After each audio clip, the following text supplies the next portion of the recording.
रसूलुल्लाह सल्लल्लाहु अलैहि वसल्लम की एक हदीस का मफ़हूम है कि एक वक्त ऐसा भी आएगा जब फितना हर घर में दाखिल हो जाएगा, कोई भी इससे महफूज नहीं रह सकेगा। अगर हम आज के दौर पर नज़र डालें तो महसूस होता है ये बात किसी हद तक हमारी मौजूदा ज़िंदगी पर सादिक आती है, ख़ास तौर पर इंटरनेट और सोशल मीडिया के ज़रिए। जहाँ एक तरफ इस टेक्नोलॉजी के बेशुमार फ़ायदे हैं, वहीं दूसरी तरफ हकीकत ये भी है कि जितना फितना, गुमराही, गलत मालूमात और ज़हनी इंतशार इस दौर में फैला रहा है, उसकी मिसाल माजी में कम ही मिलती है। आज का इंसान हर वक्त खबरों, वीडियोस और पोस्टों के समंदर में घिरा हुआ है। कोई फ़लस्तीन के हालात पर गमज़दा है, कोई गज़ा की तस्वीर शेयर कर रहा है, कोई ईरान और इसराइल की खबरों को फौरी रद्द-ए-अमल दे रहा है। लेकिन बहुत कम लोग ये सोच रहे हैं कि ये जज्बात आखिर पैदा कहाँ से हो रहे हैं। क्या ये सब कुछ हमारी अपनी सोच का नतीजा है या कोई ऐसा निज़ाम जो हमारे जज्बात को मुसलसल मुतासिर कर रहा है? यहीं से एक अहम सवाल जन्म लेता है,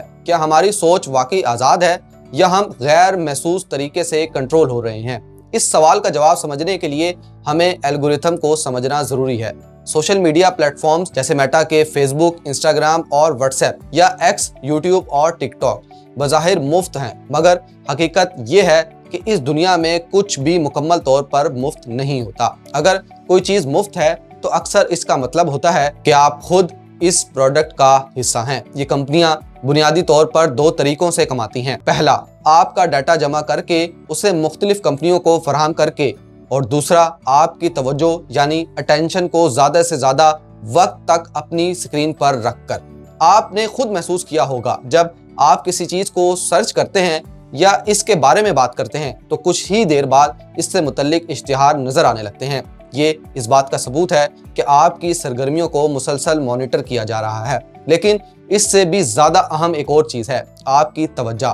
एल्गोरिथम इस तरह काम करता है कि वो आपको वही मवाद दिखाता है जो आपको ज़्यादा देर तक मसरूफ़ रखे। और कौन सी चीज़ें इंसान को सबसे ज़्यादा रोकती हैं?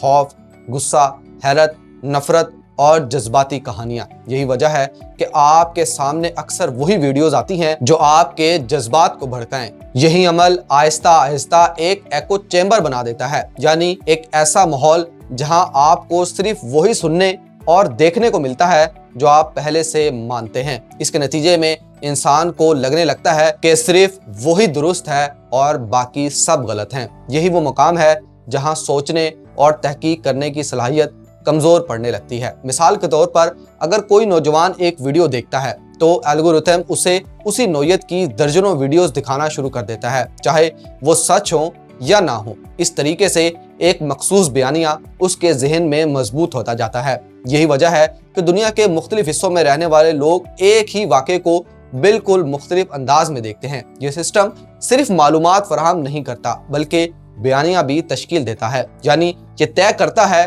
कि आप क्या देखेंगे, किस चीज़ पर रद्द-ए-अमल देंगे और किस बात को अहम समझेंगे।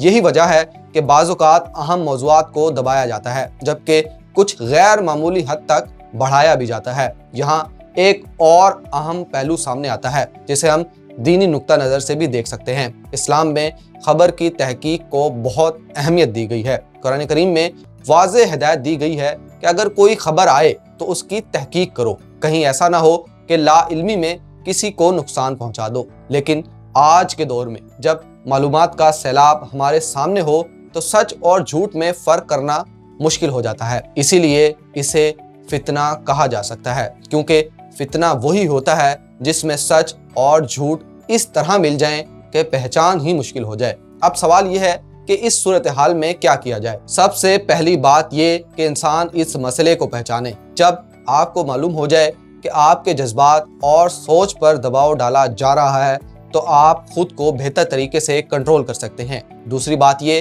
कि सिर्फ एक ही सोर्स पर इन्हिसार ना करें, बल्कि मुख्तलिफ ज़राए से मालूमात हासिल करें।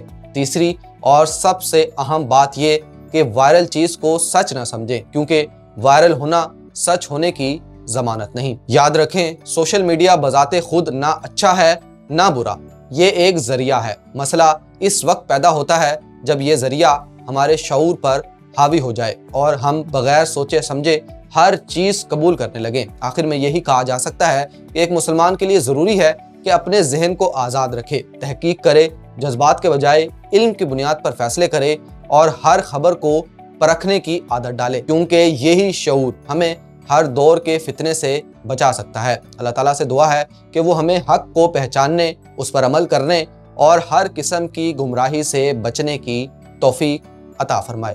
آمین۔